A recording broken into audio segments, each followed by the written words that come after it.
What is going on? Y'all already know who it is. Your boy Morbius. It is Tuesday, so y'all know what that means. Another episode of Comic Relief. I'm extra excited. Well, I'm always excited, but today I'm really excited about what's going down. Let's get into it.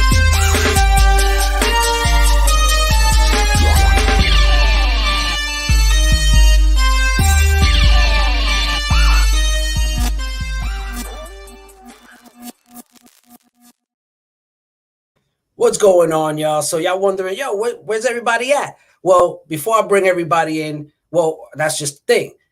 Today we have no guests because the topic for today, I felt that I needed a discussion, a panel to discuss this. You know what I mean? Because having a guest, I really want to showcase the guest, but this is something where I felt that we need to talk about. And if I'm going to talk about it, I got to talk about it with the homies. So, of course, I got to bring in the four horsemen to hang out with me. So let's just bring them all in as we do this. What's going on, Krash?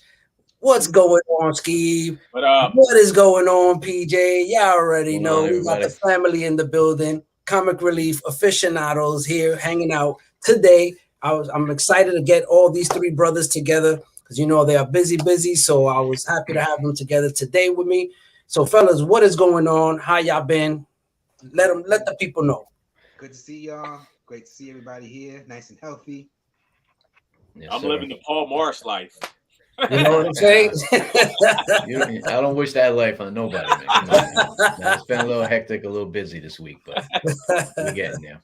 Hell yeah, it's been crazy, man. Work has been insane, man.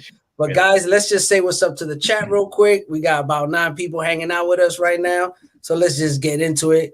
What's going on? Unruly Simeon, what's good, brother? Always hanging out with us. And of course, got one of the wrenches in the building hanging out. Big Steve, what's good, brother? Appreciate you. And of course, another homie always dropping that heat. Leroy, what's going on, man? Appreciate you, brother.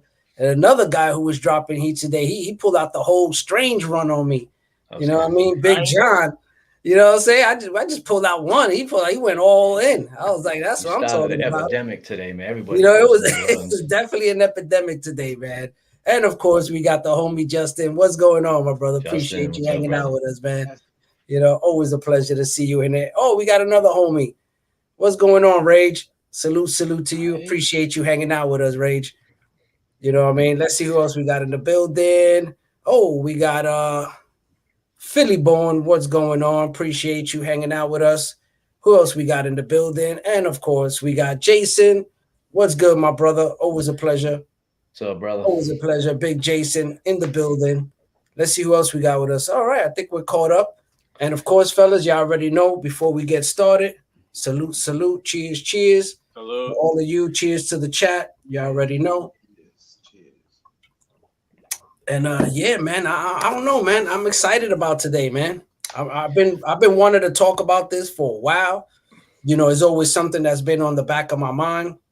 And I think it's something we should talk about because really nobody really addresses this. I really don't hear anybody talking about this. I see a lot of, top 10s. I see a lot of, unboxings. I see a lot of, weekly hauls. I see a lot of spec. But I'm not seeing like the breakdown on the social aspect, of comic books and its history that is not too, let's say bright, and no pun on that. But yeah, man, it's something that it does touch my heart. Specifically because somebody who has experienced racism, somebody who lives, in an environment where all we dealt with was racism, whether it was blatantly, whether it was subliminally, even to this day, we still deal with it. So it's something that we need to talk about it because it was very adamant and very blatant in the comic books. And in the early on, I mean, you're talking 40s, 50s, and it continued on to the 60s, 70s, even into the 80s. And so it's just something I feel for those who just got into comic books or is new to comic books, really might not have a clue about the history of comic books and how messed up it was when it started off and how subjective and prejudiced and just hateful, towards other people of color and different races outside of, Caucasian. And I feel like this is something I wanted to talk about, man, because I'm as you already know, Comic Relief, we ain't afraid to have these conversations. And I feel like, if we're not having them, then who will?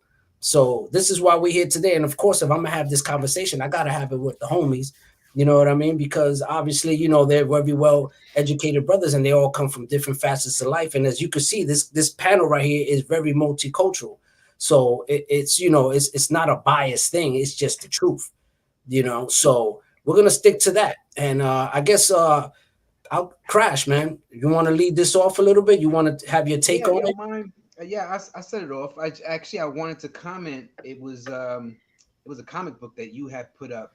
It wasn't too long ago. It was a Wonder Woman comic book that was addressing the whole the Chinese stereotypes and the derogatory terms they use against folks like that, and how it was. I remember you and Skeme were having a comment discussion in the comments, and I forgot who it was that said how, and I think it was greatly put, how comic books, but more, in my opinion, entertainment in general, kind of is like a time capsule of what's going on culturally at that time.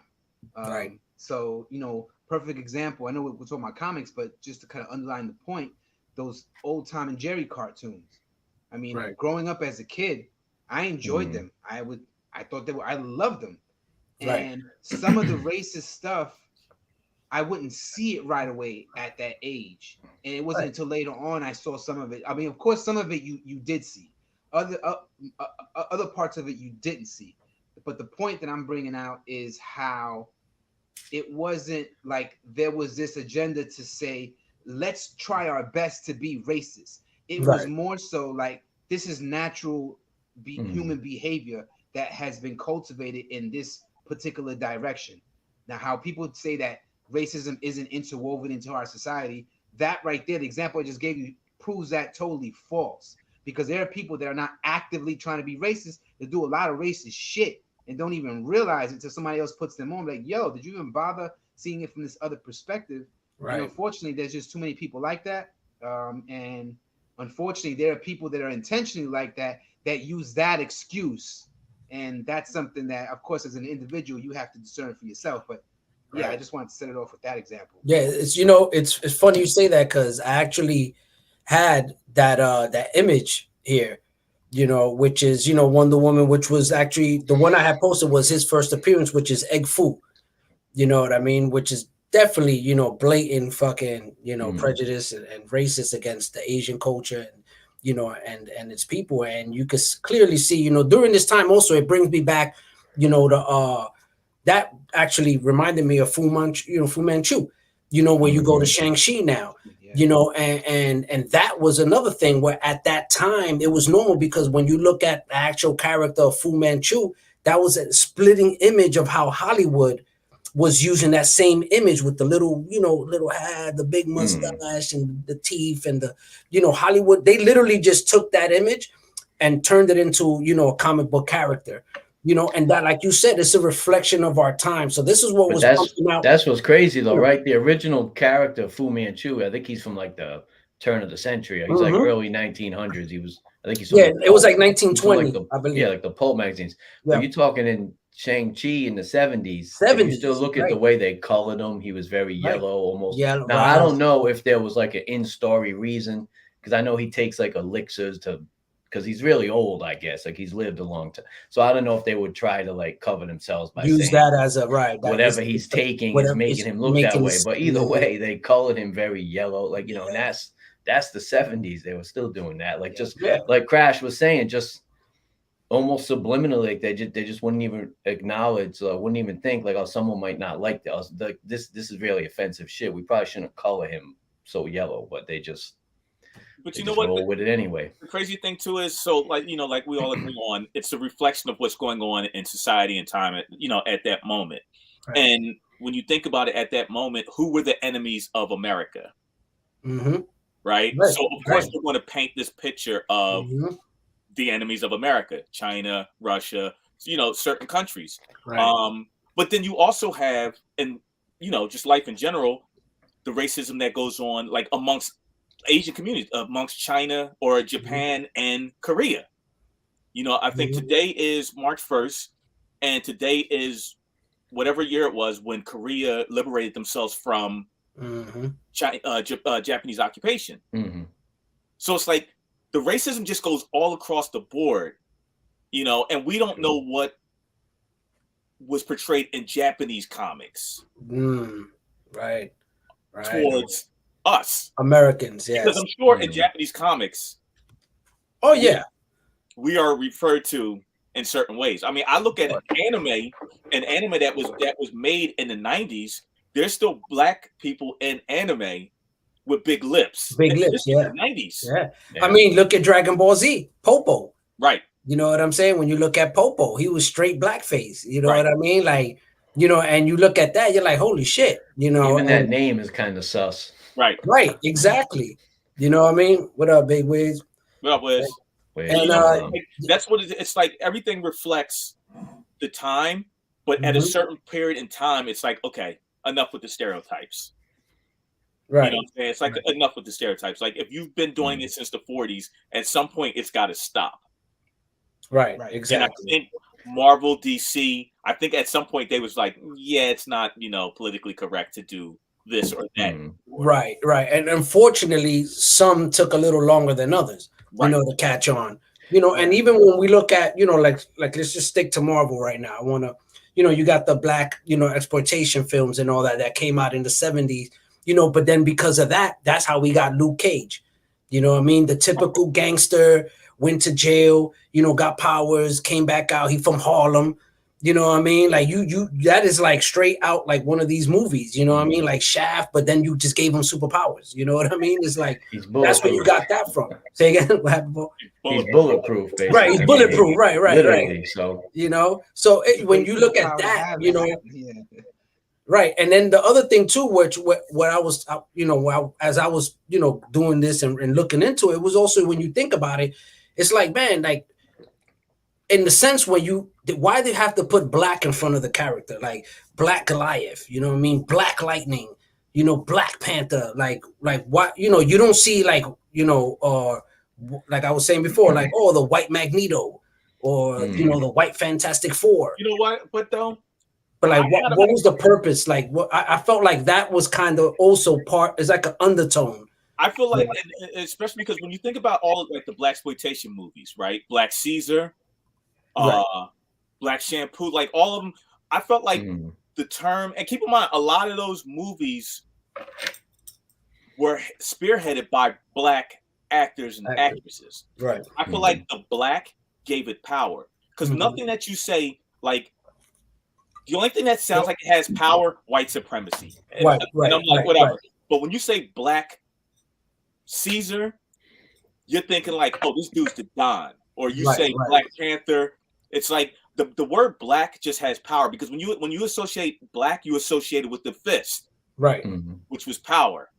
Right. And I think at that time, it also goes, you're right about that, because now that I think about it, they were trying to market these characters to black kids. Yeah, they saw that there was a market that wasn't being fed. So how you gonna let a kid know this is a character that represents you when you put black in it? Right. You put black in front of the name, you automatically know, oh shit, so he looked like me. Right. You know what I mean? He's gonna represent me. But unfortunately, they were just represented in a way where it was just like, oh, he's, you know, from the hood, you know what I mean? The slums, ex-gangster, ex-pimp. Right. You know what I mean? So Black Knight wasn't Black Knight, right? Well, Black Knight. Yes. Well, there you go. He was white. Dane Whitman's very white. He was very white. You know, I think he was fooling around with sisters though. I don't know. He had a little sister on the side, but no, I mean, crazy though. Most of those characters, though, if you think about it, the black in the name, they're also visibly black. Right. Whereas Black Panther, you couldn't. I don't know if you guys have probably seen it. I mean, it's kind of like well known. The unused cover for Fantastic Four 52, his mask, you know, it's like Batman or Daredevil's. His mouth is exposed, but I guess they didn't want to use it because you would have seen that he was, you know, you would have seen he was a black dude, and they were still, you know, in the mid 60s, obviously, still worried about that for some reason. So they put him in the full mask, but you wouldn't really know he's black per se. I mean, if you read the comic, you would. But well, and when you look at his prototype. You know what I mean? So that in that comic, in the prototype, what was that? Raw? The Western, yeah. The Western, the Raw Time. What is it? Rawhide, something like that. Like Rawhide Kids 70. Rawhide Kids, right? So it's funny because I freaking got it. I don't remember. But but he was white in that comic book. He was white. You know what I mean? And then I guess isn't he called just the Panther though? He was called the Panther. The Panther, right? And then that was the prototype. And then they obviously, because of the time, you had the activism and the Black Panther movement. Right. You know what I mean? Which obviously was an influence. I mean, that's very obvious. And that kind of like helped bring that character to the forefront. But then you also got characters like the Falcon, right? So you got Falcon. Now Falcon, his original backstory, was just pretty much a normal backstory. It was nothing crazy. You know what I mean? Yes, he came from a specific part of town. He got his bird. He just trained it. And then he went off. He got hired by the Red Skull. He didn't know they were Nazis. And then he ended up being there. Then he created a coup and he escaped, all of that stuff. Then in 1975, you got Englehart, right? That retconned his background, which I actually got a little snippet of it over here, where he made him a pimp, you know what I mean, that actually turned good. So you got him right here. That's supposed to be Wilson right there in the pink, looking like straight pimped out, and now that kind of like took that power away from him. You know what I mean? As a human being, you know what I mean? Now it made him like, instead of just being a regular guy who did this, now he was a pimp. You know what I mean? Which is a stereotypical at that time. Devil's advocate. Devil's advocate, right. Devil's advocate. Is it more interesting in a comic book for this guy to just be a 9-to-5 factory worker? Or something that you're seeing from the offices of Marvel Comics on the streets of Times Square and you're seeing pimps? Like you know what I'm saying? Like, is it or like you're saying, even like the black exploitation films that were popular at the time, that had a lot of influence in that.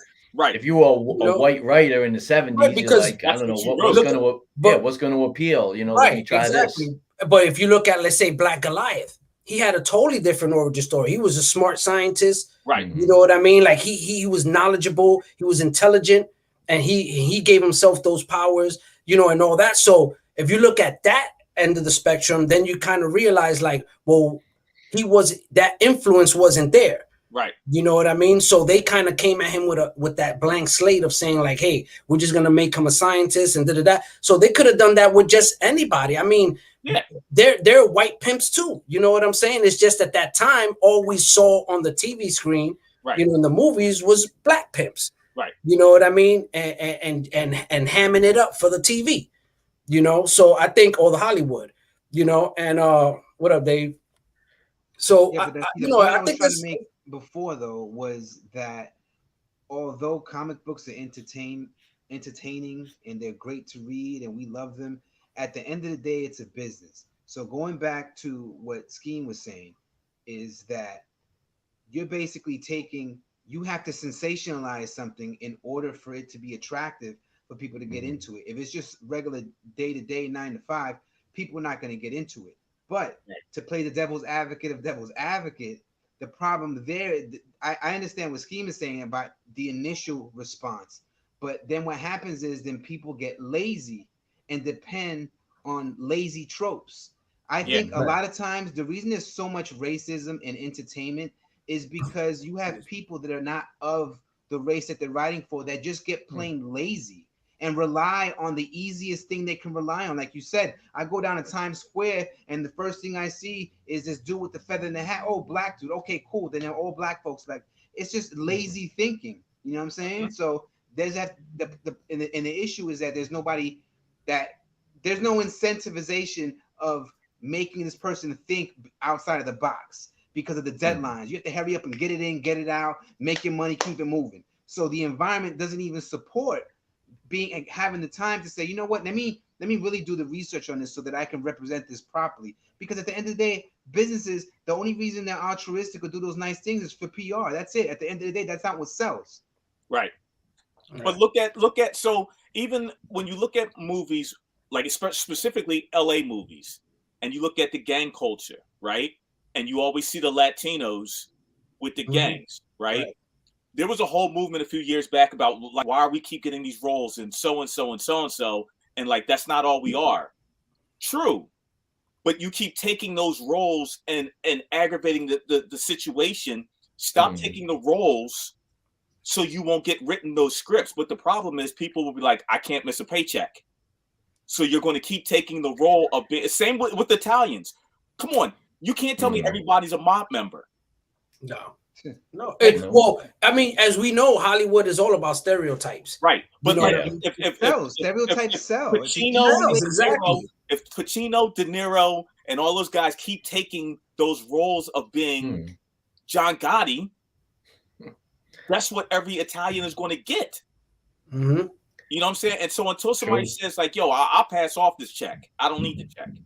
But no one wants to pass off a check because that could be their last time working in Hollywood. It's tough to put their money where their mouth is. You know what I mean? Especially if they, you know, if they're not a big name. Or, I mean, sometimes that's what's like some of the bigger stars, like they're not hurting for money like that. They could be a little more selective, but I mean, guess it's, you know, for De Niro or Pacino to play some mobster character, I guess it's like easy money at this point. That's easy. I mean, just you know, and what you were saying, Skeme, it brought me back to, I remember I had mentioned it before, and I believe it was Dave who mentioned, because I had forgot Hollywood Shuffle, the movie Hollywood Shuffle. Yep. You know, it is, I love that movie because not only is it fucking funny as shit, but it's funny because it's so real. It is reality. These guys, you were educated, you know, black men that will go for roles and they'll be there very articulate.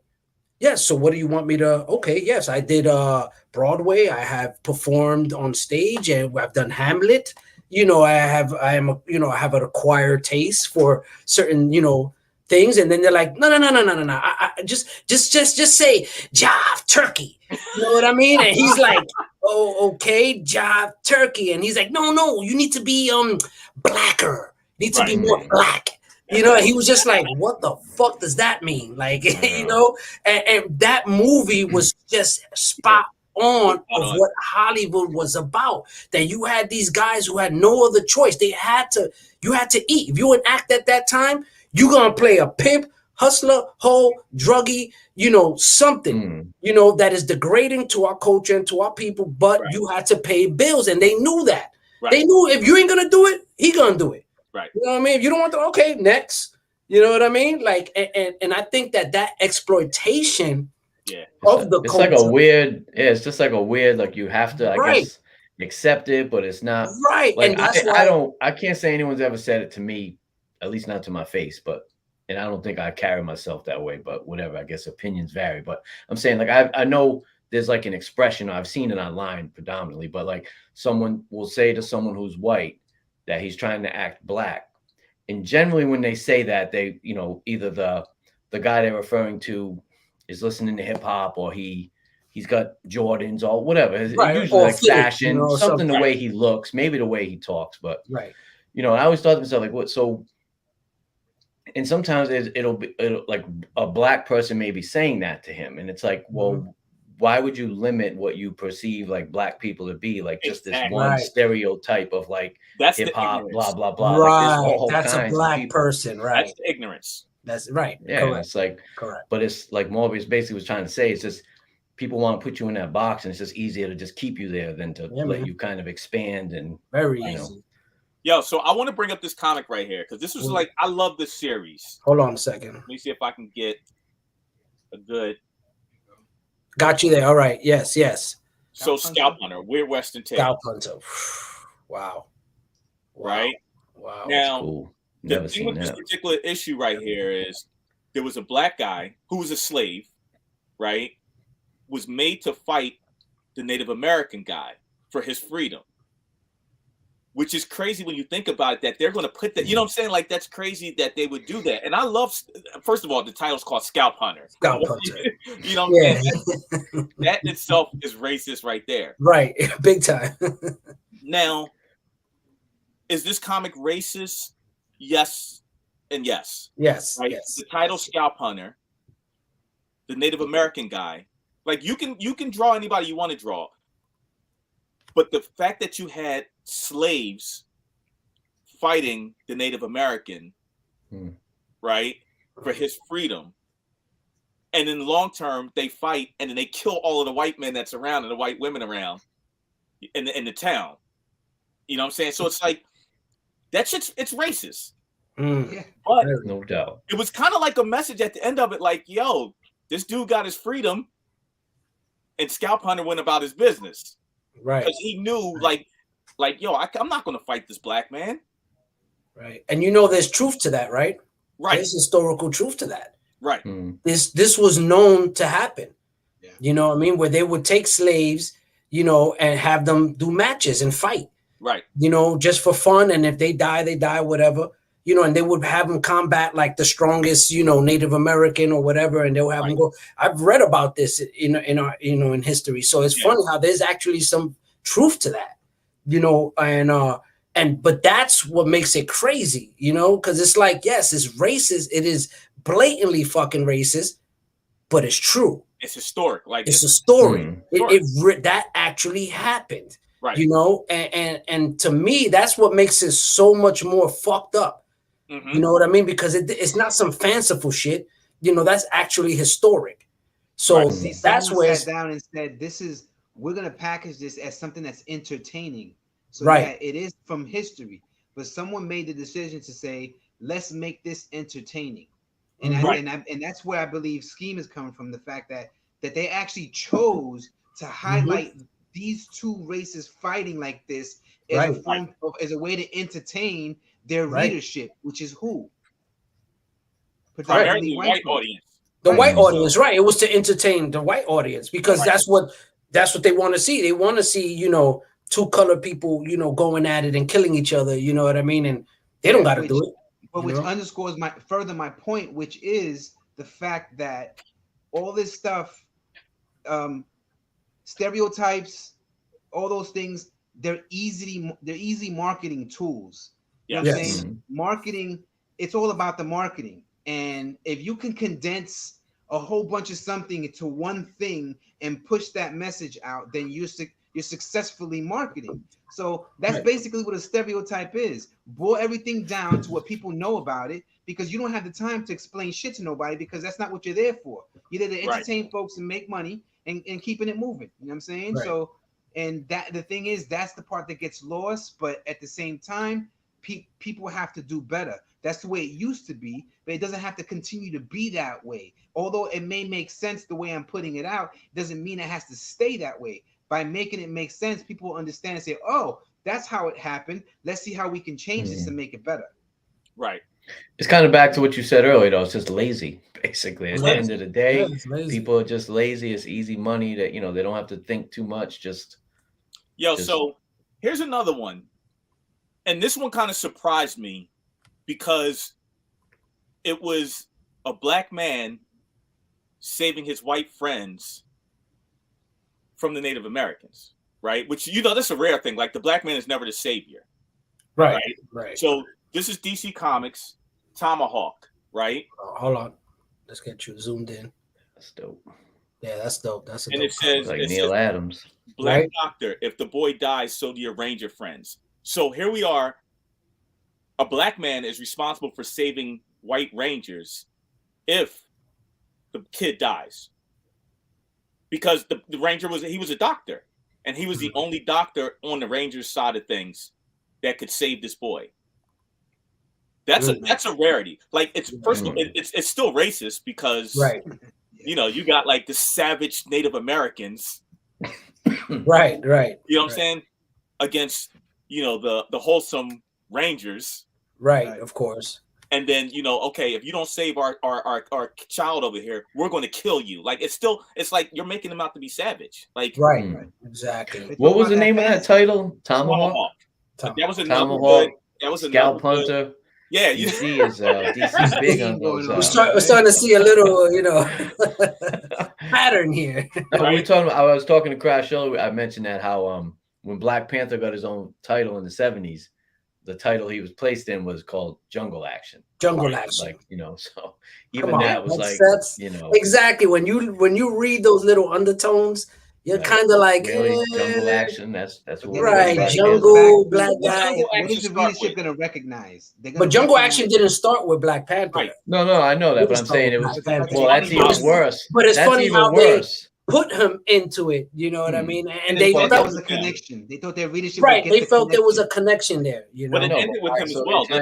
You're trying it to ended with associate. No, it didn't end with him. So the no, black yes, it did. Yes, it superheroes did. that go into the jungle action title, you know. Yeah. And I get it. Wakanda is, I guess, technically jungle, but it's jungle, a really advanced Africa. technological jungle. It's not what you're. But actually, what's worse is those first few issues that were reprints from the 50s with these like white jungle queens in Africa and stuff. I mean, those were more probably racially offensive and inappropriate than probably anything with Black Panther. But I mean, we could go into Tarzan all day. Man, we could go into Tarzan. I think it was Lorna, maybe Lorna of the Jungle or something like Lorna that. of the Jungle. Lorna of the Jungle. Yeah. So you know, it's just so much that goes on with this, and that's why, like, which is what the dope thing about it is that you kind of see like that progression, you know, and then you start to see two publishing companies kind of like veer off when they start to hit the 60s. You know, because in the beginning, Marvel and DC, you know, I'm using Marvel and DC as an example, guys, because obviously these are like, you know, the two major players in the comic game, you know, and they're very, you know, so I'm going to go with them. Obviously, they were other publishers involved. You know what I mean? I think you had Dell Comics, who actually came up with the first official Black character. Disney, you know, Disney has some bad comics, by the way. Disney was come on, bro. We Disney's out of control. I remember reading an article in like some publication in the 90s talking about when I think it was Gladstone or whoever started reprinting the Disney stuff in the 90s. They basically had to redo a bunch of the issues because, you know, it's one with like Donald Duck or Mickey Mouse in Africa, and the way they drew the people originally, I guess even by 90 standards, they were like, you know, we can't, which I'm surprised they'd even bother reprinting the story at all. But they just kind of redrew everybody because they were obviously the original versions were horrible. Did the Africans look something like this? Or yeah, there you go, basically. You know what I'm saying? But I'm saying that's Disney, right? Wholesome Disney and all that. And, you know, he wasn't also wholesome back in the 40s and 50s. You know, but see that, for everybody. Right. It, you know, and it goes back to the time and the era. And of course, we can't deny even now, you know, obviously there's still a lot of little subliminal undertones, and we might not see it. You know, it might not be prevalent, you know, in our comic books, but it is prevalent in our society. And that's why I felt like this is another reason why we got to talk about this, because unfortunately, racism does still exist. You know, there's probably a lot of people who want to believe it don't, but it do, you know, unfortunately. But I wanted to get back to where the split started. It started in the 60s, you know, because Marvel and DC were neck and neck. You know what I mean? They were pumping out the same bullshit, you know, for the 40s and the 50s, and then came the 60s. And then we started to see that that progression that started. You know, I think Kirby, you know, because like we were talking earlier, Kirby for DC, he did draw a lot of crazy shit, you know, and like we were saying, it could be just for the paycheck. You know, it could have been that he was doing it because when you think about Kirby was very progressive. You know, Kirby spoke out about, you know, multicultural, you know, societies and having that, and how important that was, you know, in the comic books to have that. So I think when Kirby got his chance, you know, to express himself the way he wanted to, that's when you started to see Kirby coming out with that diversity, you know, and started expanding on that. And then in the 60s, that's when we started to get, you know, Black Panther for Marvel, Falcon, you know what I mean? We started to get these characters coming, you know. Like Wyatt Wingfoot was a Native American, but he was very like, you know, he didn't have no feathered headdress and shit. You know what I mean? He was just a regular dude. He just happened to be a Native American, you know? So Marvel was definitely ahead of the curve, in my opinion. I think also it had a lot to do with, as you were saying, Kirby, but also Stan Lee. Remember, these are two Jewish boys where when they were growing up, they were part of the underclass back in those days. So they could relate to some of that stuff. Right here. Yeah, that's the truth down there. Where's it right on? What we were just talking about, you know? They didn't really give a fuck because these people were not consumers. They weren't not buying these books, and they didn't care if they did, you know, because they weren't targeting them. You know, it was in the 60s. They just wanted to target the consumers. Right. They weren't targeting them. So then you had Marvel come in, and they started that whole mindset of wanting to target, you know, the Black community. And this is why they started to create Black Panther, started to create Falcon, where at that same time, you had DC, you know, pumping out, you know, Egg-Fu and, you know, and all these other still racist, blatant characters, you know. So That main difference was Stan Lee and Kirby. That's what Stan Lee and Kirby. They started that whole right, and it goes back to what me and Krash were saying earlier. What up, John? It goes back to what we were saying earlier. You already know we're triggering people because you know we're triggering people when you see like I get like 20 people and then in 5 minutes it drops down to 11. We already done trigger like 9 people and they jump the fuck out. You know what I'm saying? They can't deal with racist conversations because people revealing themselves. You know what I'm saying? Or y'all got something to, look in the mirror, bro. Think about that. Why y'all can't face that reality? It's rubbing in social media right now. Exactly. But that's what I'm saying. It's like, at that time, we were talking about it. It's who they were hiring, is who the people that were working and put in these positions, and allowed to put this stuff out. Like even when we were talking about with what's his name? Tyrak, right? I mean, we spoke about him earlier, Tyrak from DC. Let me bring up, for those who don't know, Tyrak. Let me bring him up. Hold on. Doozy. Yeah, that's a big one. So you got Tyrak, right? Tyrak, basically, his backstory was he was a slave, a former slave, who believed in segregation. You know what I mean? And he lived on an island right off of Africa. And at that time, no one in DC who was of color lived in the population. They lived on an island somewhere. They were excluded from the rest of the world. They all lived on islands, when they came to DC at this time. And at this time, you already had, this was 1976.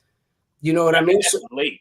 That's late, bro. You already had, Black Panther, Falcon, Luke Cage. You could just name the list of people who already Marvel was pushing, and mainstream comics, which is Falcon was one of the first mainstream comics, to be pushed in, character to be pushed in a mainstream comic. So now you look at this person, Tyrak, and he was just straight, it was so blatant that even Jim Shooter at the time that worked for DC was like, he was appalled by it. He was like, this is the most horrific thing that you could ever do and publish this character, and they kept pumping him out for years, and then what happened? Then in 1977, DC was like, you know what? Let's do Black Lightning. You know what I mean? And then they finally came out with Black Lightning. Because they see what Marvel was doing. Right. They figured it out. They were like, listen, we gotta keep up with these guys, but it still didn't mean that they were, correcting themselves. It was all marketing, it was all about money. They still was not on that level. I can't get beyond one of their heroes' name was Ultra Boy. Ultra Boy, right? That's another one. Ultra Boy. What's up with that? What's up with that? So you have a lot of sneaky undertones, when it came to how they name stuff and how they put things like, Black Panther and Jungle Action. When you really read between the lines, man. Speaking of that, I know you guys have that issue, right? Skeme. I know maybe Morbius. You got that Lois Lane issue. Yep. Yeah, I got it. Curiously Black. Curiously Black. Yes. Yeah. Right. Yes, John's mentioned it in here. Yeah, there it is. Yep, there it is, right there, guys. And that's so one DC of the DC was a little bit on point with that one, I guess, because basically the gist of that story is I've read about it. I don't own that book, but Yes. Oh, what John just said. Exactly. When Superman tries to tell her, like, well, I'm not even from this planet. She's like, yeah, but you got like the right color skin, basically. You're white. Right. You're white. Yeah. You're white. And then it's funny how when she asked him and she was like, yo, would you marry me now? And Superman was like, anyway, listen, I can't have this conversation right now because some shit I gotta go. And he just like flew the fuck off. I think that's when he tries to tell her, like, oh, I'm not even from here, so it doesn't right. matter I was to like, me, I don't but know she's what's like, going well, on. You know what I mean? And he tried to use that shit as excuse to be like, I gotta go, peace. But it's funny how what John said, this story right here is another one that's a modern story where I don't know if you guys read this one. I think that was more the 90s, but I remember that. It's not 2000. This is early. This is mid 90s. This was about 96, 95. Did the cover have like a paper like cover over it or yes, something? Yes, it did. Like right. And he was trying to disguise himself. He was trying to hide. So then he put on, pretty much a blackface. You know what I mean? And there was a Black Punisher. But it was a Black Punisher. I mean, a little bit after that, when they did that Euro hit, there was he was a British dude. I can't remember his name, but anyway, it's right. So they made so it wasn't really like blackface. He just did plastic surgery, and he said, "Change me so that nobody." And then we're like, "Yo, how much better than to make this white guy a black guy?" You know what I mean? Like they'll never know who the fuck you are. You know what I'm saying? So those were ill issues. I'm not gonna say that was kind of like that out there, So when you want to look at stuff that's like really out there to me, as far as like blackface, I know Krash has sent this to me. You know what I mean? Like this right here, it's like That's this Billy is straight Batson right there. That's Billy What Batson. Billy Batson. Right. That's what Captain Marvel, yeah, Shazam. Yep. Captain Marvel. So you're looking at classic right here, freaking blatant fucking. That's unbelievable. You know what I mean? And that's why, like, I have a few. Captain Marvel owned a slave in the comic book. Right, he owned him. It's him right here. Yeah, he owned him. Yeah, he owned him in the comic. You gotta figure though, right? I wonder how much of it was like, well, in addition to people just being assholes, but like pure business sense. Like you were talking earlier about just like the numbers of it or who their like target. Somebody may have put it in the chat, the comments about who was the consumers of the product. You know, how much did you look like? I could just picture guys back then looking at the numbers of it, like whatever the divide of the nation, I don't know, 80% or whatever the numbers were, and just like, well, this little 15 or 20% of the population, like that's a small segment. We don't even want to appeal to them anyway because they don't like matter. Just like almost matter, like the numbers of it. You know what I mean? Like because they just purely businessmen worried about the numbers. Like, right, as long as we please this fucking 70% or 80%, whatever of the population, and you know who cares how bad or offensive our shit is in the rest. Right, as I was saying before, it's all about the numbers. Nobody's gonna care about how sensitive something is until their money is affected. Then all of a sudden they spring in the PR campaign to clean shit up. But at the end of the day, they're just trying to make money, and they're gonna throw whatever sticks. And until somebody tells them, "Hey, you can't do that," they're still gonna do it. They got some crazy ass shit. Like Morbius talking about the crazy ass shit, right? I found something from DC. This is in 1988. There was the first openly gay superhero named Extraño. And if you know Spanish, Extraño means strange.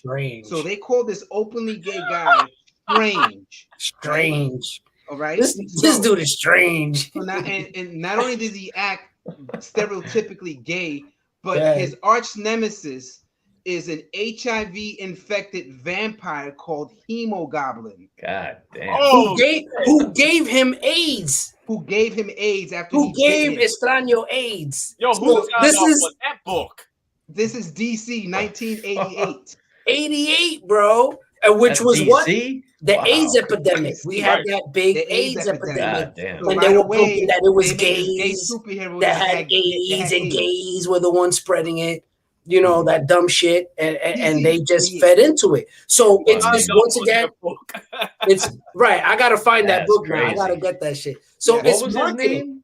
It was the book was Millennium Number 8 was the name of Millennium. What was his enemy's name? Hemogoblin. Hemogoblin. No, an HIV infected Spider-Man didn't have to fight. Hemogoblin. Bro, like this shit is crazy. Yeah, no doubt. That's crazy. This shit is crazy, bro. Did he fight Plasma and Type B too? I mean, Type A. God damn, that's awful. You know, and I kind of was like playing off the word Hemogoblin, like I don't want to say it. You know, you know what I'm saying? Like, you know what I mean? Like you can play. They say the character was revamped for the modern era post DC Rebirth universe as a supporting character in Midnighter and Apollo, a 6-issue miniseries about 2 gay superheroes. He was made sporadic appearances since as a powerful leader of the Justice League Queer, a loose network of the LGBTQ heroes. Right. So, but touching back to what you said, Krash, that it's marketing and all that, 100%, but it don't make it right. You know what I mean? Like, not at all. It don't make it right. We could agree with that, but it don't make it right. It's not okay. It's not okay to market off of racism is not okay. When you look at commercials now, you look at all these commercials now, and look how they market commercials. If they're selling a product, it'll either be a gay couple, right? An interracial couple. Yep. Right. It's like all day. Trying too hard. Yes. Product. Trying so hard. You know, and that's part of that. You know, the whole, you know, social justice, you know, paradigm. No, but what's crazy is it's still so it's almost the opposite though. We were talking earlier about how they're trying to appeal to the masses and their consumer. When we see those commercials, my wife always be like, "Oh, look, it's like us," or whatever. She'll say something like that. But when we out in public, I don't see it like that. You don't see it like that. So now they are targeting like this small group, you know, for like advertisement or entertainment or whatever. Well, you know why? They wouldn't have done that. They're the ones complaining a lot. They're the ones making the most noise. Like I said, unless it messes them with their money, they're not going to address it. So if they have enough people buying their product, they're offended by it, they're going to address it and be like, here you go. Right. But like Paul said, in real life, that's not how it happens. Because I know even out here in Atlanta, when me and my wife are out, word. They always ask if we're together when we go sit down and eat or when there's a check. You know, they can't fathom that we're actually married. You know what I'm saying? You know, and I just realized that all of us here are in interracial marriages. All of us here. It's funny. That is hilarious. You know what I mean? And that goes we're to saying show how it's not that prevalent, but it's right. But it's funny. But no. What my point is that who better to speak on this? Who better to talk about it for those who are experiencing it, those who go through it? You know what I mean? Because you have a lot of people that like to air their opinions, but y'all not living it. Y'all not going through the situations that we go through. So we're able to really tell you from the street level of what's going on and how we experience it through life.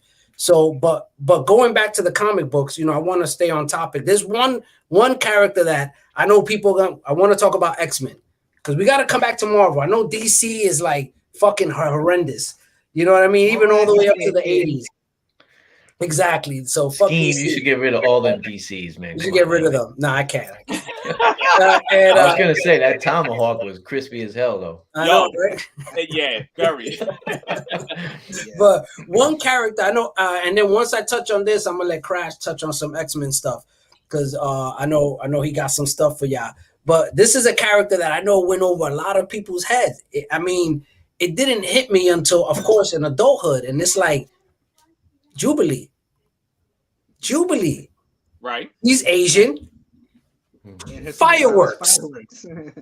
She shoots fireworks, bro, and she's Asian. And who do we associate the creation of fireworks to and the masters of fire? Yeah. Asian. So it's crazy. It's like when you look at it, it's like I'm pretty sure it went over a lot of people's heads and they were like, oh, that's cool. She's throwing sparks. And nah, man. Like this is Marvel in the 80s. You know, and that stereotype, you know, they played off it, and I hate to say it, bro, it worked because it went over so many people's heads because it wasn't blatant. It wasn't blatant, right? And it was kind of hard to say because no one ever said fireworks. No, you know, they didn't specifically say she's doing fireworks, but when you look at it, it's fireworks. No, they actually, you know, it's explosions and lights, and they mentioned it. And by the way, Jubilee's in the 90s, but they did say it was 90s.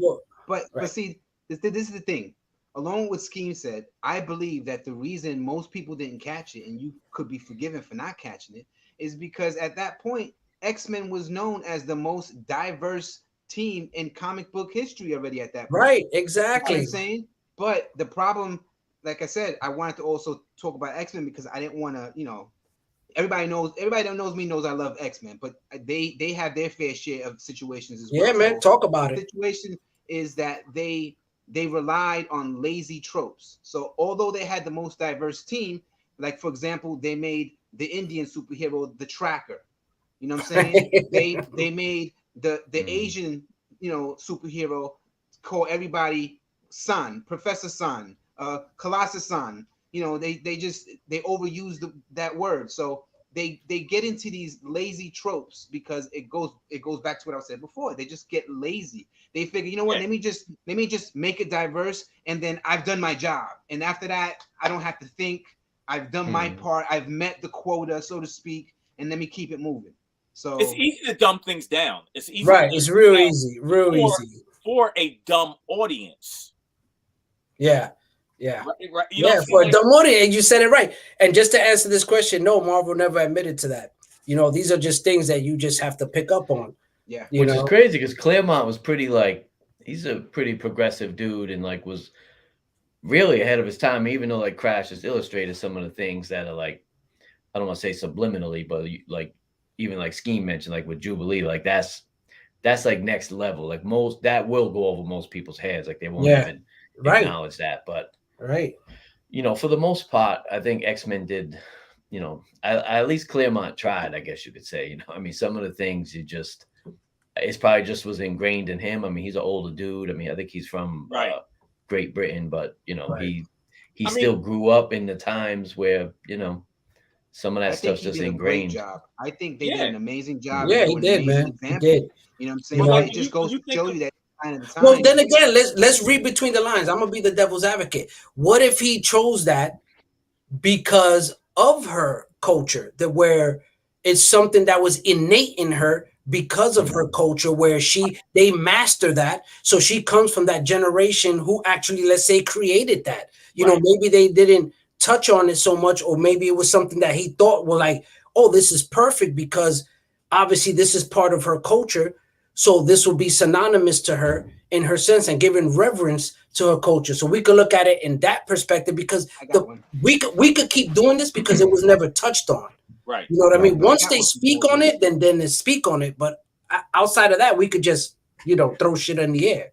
Okay, so using that same example, I mean, I understand what you're saying, but one can also easily say, well, you know what, black folks like to eat watermelon, but because that's a sensitive racial trope that has been weaponized in history, then you should be cognizant enough to say, although this may make sense, I also have to be more sensitive to try to use something else that's not as offensive. Mm-hmm. Right. And I remember that on the watermelon thing. I've been around the world. In every European country I go to, if you stay at a hotel, there's watermelon on the buffet. So right. I mean, everybody eats watermelon, but everybody who the fuck doesn't like watermelon? You know what I mean? And I won't pass up no fried chicken. I don't give a fuck. You know what I'm saying? You put fried chicken in front of me, I'm gonna eat that shit. You know what I mean? Yeah. So going back to the Claremont thing, also, and there was I don't know if that's something that popped up. I think I might have saw it about Kitty Pryde. Yeah, Kitty Pryde. I remember that issue. Yeah, I remember that.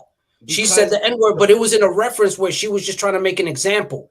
Right. You know what I mean? Because a black person said, "Are you a mutie?" And of course, "Are you a mutie?" And she was just trying to She was trying to associate mutie, a derogatory term for mutants. Right. The same thing as using the N-word for black folks. So black people, you know what I mean? Or the C word for white people when you say cracker or some crazy shit like that. So you know, there's context. It's no different. Context. There's context to it. So when you use it in that way, you know, it changes the paradigm of what it is that you're reading and what it is that you take it in. But then, you know, when you got, you know, stuff like this, you know what I'm saying? It's like that's who they're marketing to. Man, people hated Asian folks during World War II, so that's who they were marketing to. They was like, yes, let's give it to them. It's all about the fantasy. You know what I'm saying? Right. Because as a society, there's certain things that people can't act on. But as a fantasy, if you're thinking, damn, I wish I can do this to these group of people, and then you'll have a publication that's actually showing that, it's satisfying your fantasy. Like, oh, yes, I would say the same thing, or I would do the same thing. And then you'll be more likely to pick up that book.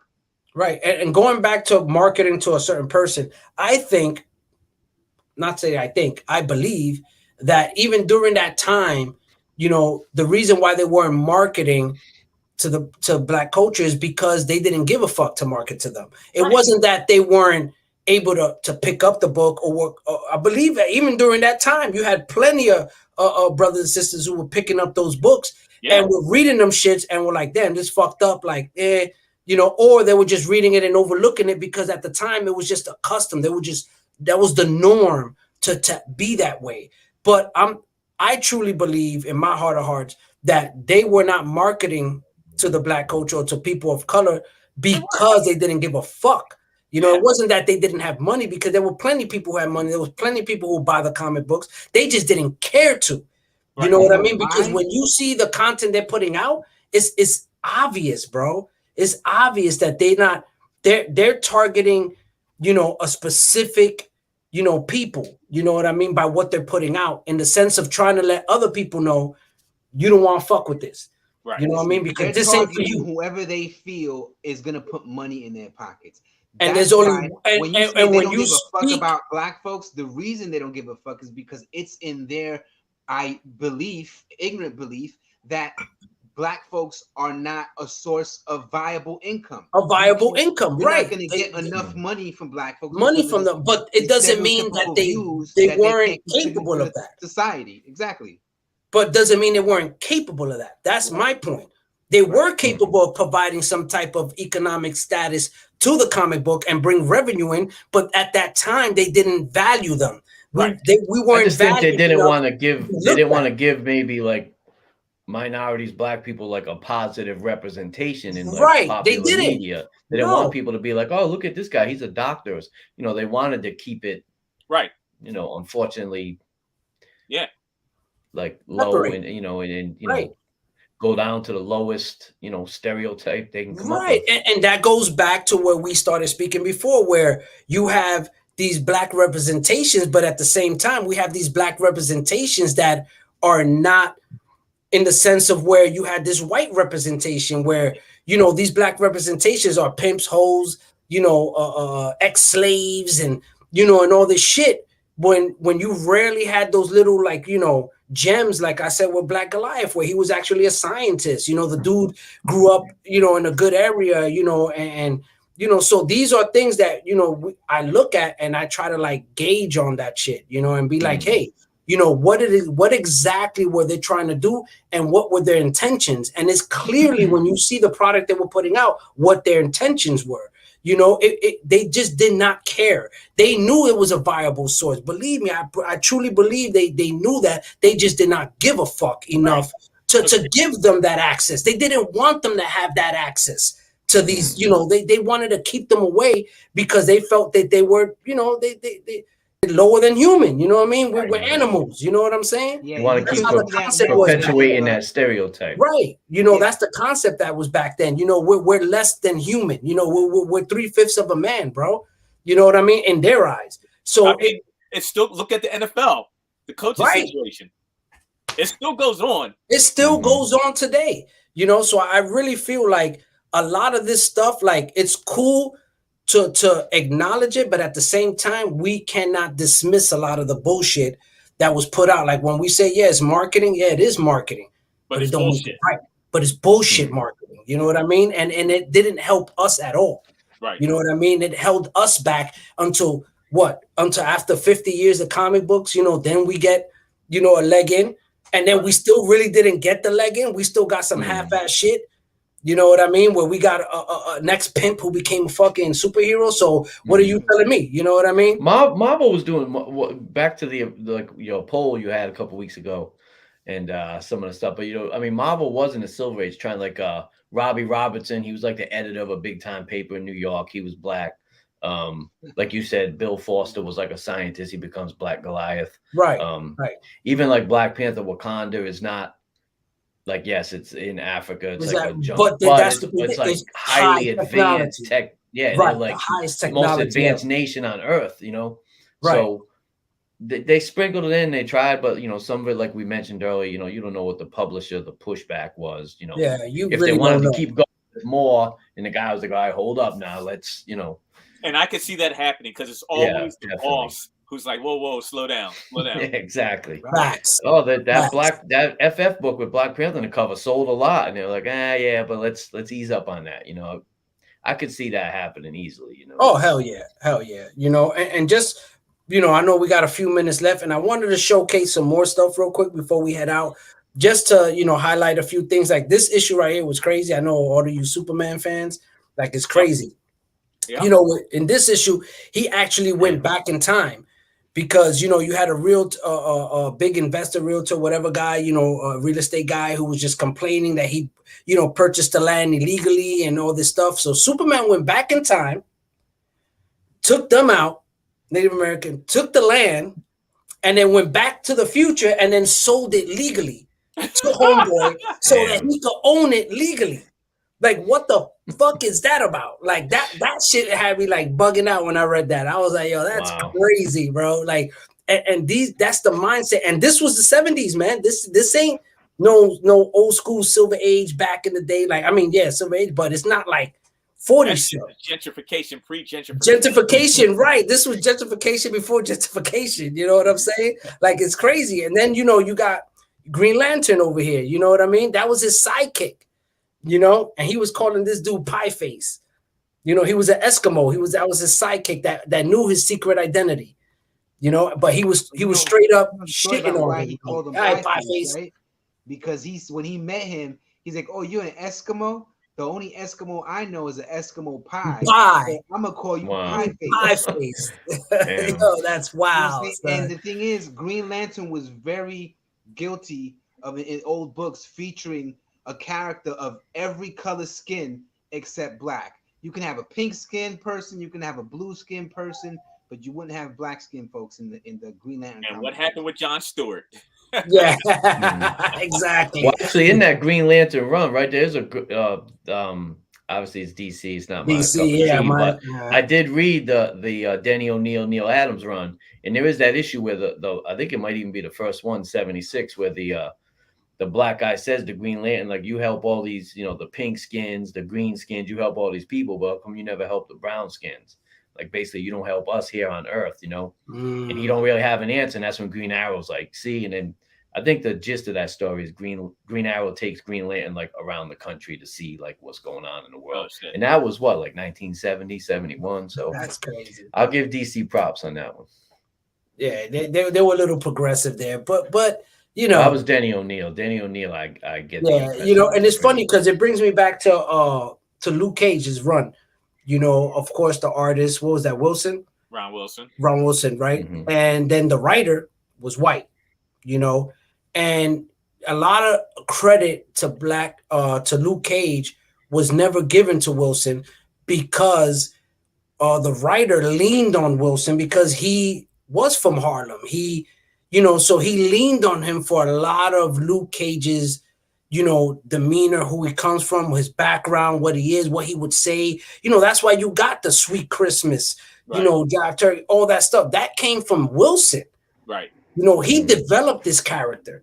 You know, helped create this character, but he never got the credit for it, for helping to create Luke Cage. You know what I mean? And giving Luke Cage who Luke Cage is. You know, and these are things that we need to really keep, you know, track on when we dive into these books and we look into them, because there's a lot of backstory to them. But if we're not looking into it, you know, we're not going to know about these things. You know, if you're not really eager to find out these things, you're not going to know it. It's funny though, Billy Graham, like the titles he drew in the early 70s, he drew Black Panther and he drew Luke Cage. Right. Mm-hmm. So they had a black artist kind of representing these characters, but the writers were still always, you know, they were white. Some suburban they white were white writers. That's why, like you were, one of you guys mentioned earlier about how like walked out on the street in New York. I think it was Skeme, and he said, you know, he'd see the pimp, and that you're talking if he was some white writer from like the suburbs of, you know, Wisconsin or whatever, and he shows up in New York City in the 70s and he gets a job at Marvel. Yeah, that little whatever he perceives, you know, he's gonna draw his conclusions and make his stereotypes, and that's gonna be his version of what he perceives people to be, because he just don't have the frame of reference. He just don't know. He hasn't met a lot of people from different walks. And that goes back to what you said earlier, Paul. You know, what people, when they like, oh, you trying to be black?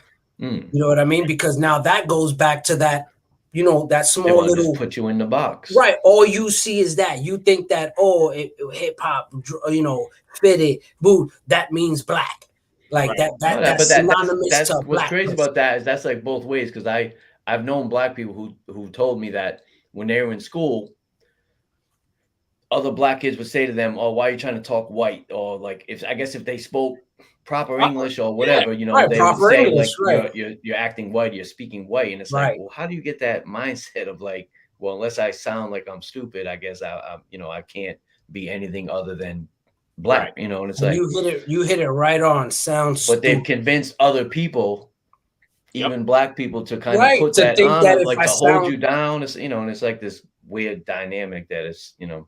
But that's all part of the pre-programming. That all comes from everything that we see, all the literature, the movie, the TV, the media, the shows, the cartoons. I mean, we are inundated with this, with stereotypes and racial prejudices that as kids, like you were saying, when I watched Tom and Jerry and you see Mammy, you know, in Tom and Jerry, she got the fucking, you know, the pins in the head, the fucking, you know, she's like black and with the big, you know, big mama, you know, the big and with the broom, and she's chasing fucking Tom and Jerry out the fucking, you know, and when you look at that as a kid, you're like, oh, that's kind of weird, but you know, you just like, oh, it's funny, you know what I mean? You don't really pay attention to it until you get older and you realize like, wow, that shit was fucking racist, you know what I mean? But there are a lot of people who don't catch on to it, who don't understand the difference between it and associate that with that's just the way it is.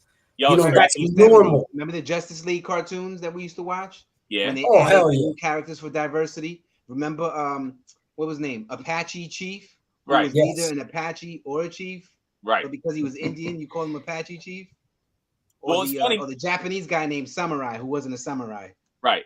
But what's funny is like I don't know if you guys remember like during the Looney Tunes how they used to do different segments. Like it might not have been like Bugs Bunny, but it'd be like an oddball segment. So there was one where this little kid was in school. His name was Ralph Pierre, and he would daydream about all his adventures. Yes.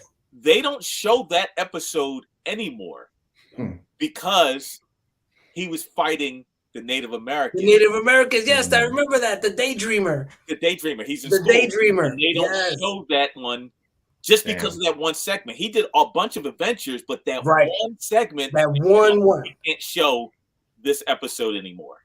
Mm-hmm. I clearly remember that because I'm a daydreamer. So when I saw that, I was just like, that's me. Ralph you know Pierre. what I mean? I'd be in school and I'd just be like lost, bro. I just go into another world. Look out the window. And so what is it now? Is it nowadays they're too much like they, you know, everybody calls everything now like cancel culture or social justice. Of course, everybody's woke too. All the shit on now. Yeah, woke. And it's everybody's fucking woke. Yeah. That's almost falls into the category. Well, now they're going like too far. Like, you know, we can still watch that. It's cool. You know, it's not like you know, especially for us of a certain age, we watch it as kids. We got like that nostalgic feeling watching it. You know, it's like, we're not thinking like racist shit or whatever. When you think about it, everything is taboo now. Like Hugh Hefner was revolutionary, right? Playboy revolutionary. Mm-hmm. Yet Larry Flint from Hustler, that was like something else. It was like no, like because he was raunchy with it, right? Porn taboo. No. Instagram is porn all day on Instagram. All day. Right? So now it's like, well, it's cool to do that now. We're not canceling that, but we tried to cancel Hugh Hefner, Larry Flint, you know, all the porn magazines. Like, so it's a certain time period where it was like the 70s, that was taboo. Right. You know what I'm saying? Like, or with drinking beer in Europe, you can drink at 16. You can drink liquor at 18. It's not taboo. In America, it's like that's just taboo until 21. Mm-hmm. Right. You know what I'm saying? So different time periods, different places. Some things work, some things don't work. Mm-hmm. Yeah, you're right, man. You're right. And I think that where we at now, what we're dealing with now, it's not really we deal with race in the sense of where they're trying to just shove shit down your mouth, like shove shit in your face, you know, with the black Superman and you know all this dumb shit. Like, stop. You know what I mean? Like they're just reaching too far. Yeah, so someone had that in the comments before that we need another episode of this. We need to speak more on. We're definitely gonna get into more modern stuff. You know, I believe we're definitely gonna do this again. We got modern shit is like you just said though. It's more like that force, and it deals with sexuality. Now we're dealing with sexuality. Yeah, you know what I mean? Well, Dave, Professor Horton said that, you know, about the characters like Iceman. Right. I'm a huge X-Men fan. I've been reading X-Men for 40 years. Iceman used to have girlfriends. He had a Japanese girlfriend, I believe, at one point, and his father was racist against her. Yeah. And it's like now I just have to Opal, correct. Yeah, that was in an X Factor, I think, right? Those Will's potassium. Yeah. So now I have to just forget all that shit and just accept that apparently Iceman's gay. You know, he's been gay, I guess. Instead of creating a character, right, that is gay or part of the X Factor or be introduced into X, but then it goes back to what Krash was saying. It goes back to being lazy. Right. You know what I mean? It goes back. It's being very lazy. Just take something modified. He's already been marketed. People know right. who Iceman is. Why we're gonna introduce a brand new character that nobody knows just so we can say shoehorn a gay person? Let's take what we already have and make him gay. Nah, it's just like what Wiz said. No way. Sexuality was never spoken of because at that time, it was a male-dominated, society where it was just you need to dig up some of those panels of Batman and Robin sleeping in bed together because that's another one. That's crazy. You know what I mean? And there's a Superman cover too that's kind of suspect. Yes. You know what I mean? Where Shorty is like laying on the bed and he's behind them like, you know what I mean? He look like he about to get it. I don't know. But that was suspect. You know what I'm saying? I'm just saying. But definitely, guys, I know we're 10 minutes over, and I would love to continue this, but I think like they said in the chat, we need to make a part 2, man. And we're gonna take it into the next generation. We're gonna take it in the next era of comic books where we're talking about modern and current comic books, where we're dealing with sexuality, where we're dealing with how can I say the retcon of characters and the laziness of how they want to shove stuff down our faces and try to get us to accept things where, you know what, I can accept it if you do it the right way.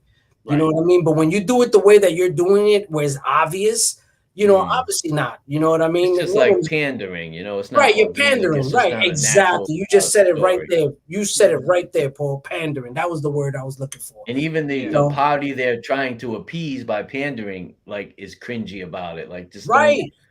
Don't do it. Like that new Superman, the new Superman gay boy thing. Right. Oh, his son, Superman's son. Right. That the comic bomb. The numbers did terribly because it's like Paul is saying. Even the people they're trying to talk to are seeing it as cringe. Not feeling it. Not feeling it, man, because you're trying too hard. You're trying to. You know what it is? Instead of actually giving me a story, you're trying to give me an agenda, and that's where you fuck up when you try to push an agenda and not an actual story, and not an actual storyline, a concept that people could build off of and actually enjoy, and not look at it as a political statement or it's just a great story and a great book is what we want as comic book readers. Good stories, they're not pandering to guys like us. They're pandering to people who just nowadays for sure. Right. They're not coming to us. My thing is with the whole thing, like, if you want to see something, then do it yourself. Because there's a whole lot of gay comic book writers, gay comic book artists. Man. In the industry, I'm sure you have the passion for drawing or writing or whatever. Man. Create your comic. Create your shit, man. You know what? And we're gonna end it on that note, brother. We're gonna end it on that note. And real quick, I just want to say this right here, man. Forcing exclusivity. That's big right there. Wiz, you just hit it right on. And guys, with that being said, I'm gonna say thank you for those who were hanging out with us. Appreciate you. If you're watching the replay, make sure you hit that like button. Don't forget to subscribe. And make sure you're following these guys. They're linked in the description, because if you ain't following none of these guys, grab that comic book that's next to you and slap yourself 30 times. Because for real, you should be following these gentlemen, man. These are my brothers. And I consider all these guys my mentors because I'm the baby here compared to these guys. I learned a lot from these guys, man. I'm the youngest one, man. Come on now. I'm the youngest one. And I lean on these guys for knowledge and moral support and everything. So I appreciate you, brothers. I love you guys. And I love everybody watching this. Thank you so much for supporting the channel. Thank you so much for supporting the show. And this ain't going to stop, man. We're going to keep it going. We're going to keep giving you all these cringing topics, all these triggering topics, because you know what, man? Y'all need this. We need this, and we need to keep discussing this, man, because if we're not talking about it, nobody's doing it. And you're only going to find it here on Comic Relief, man. Only place that's talking about stuff like this, man. And with that being said, thank you so much, Krash, Paul, Skeme. Appreciate you, brothers. Everybody chilling with us. Thank you so much. Y'all already know. Enjoy the rest of y'all day. That's right. We out. Peace.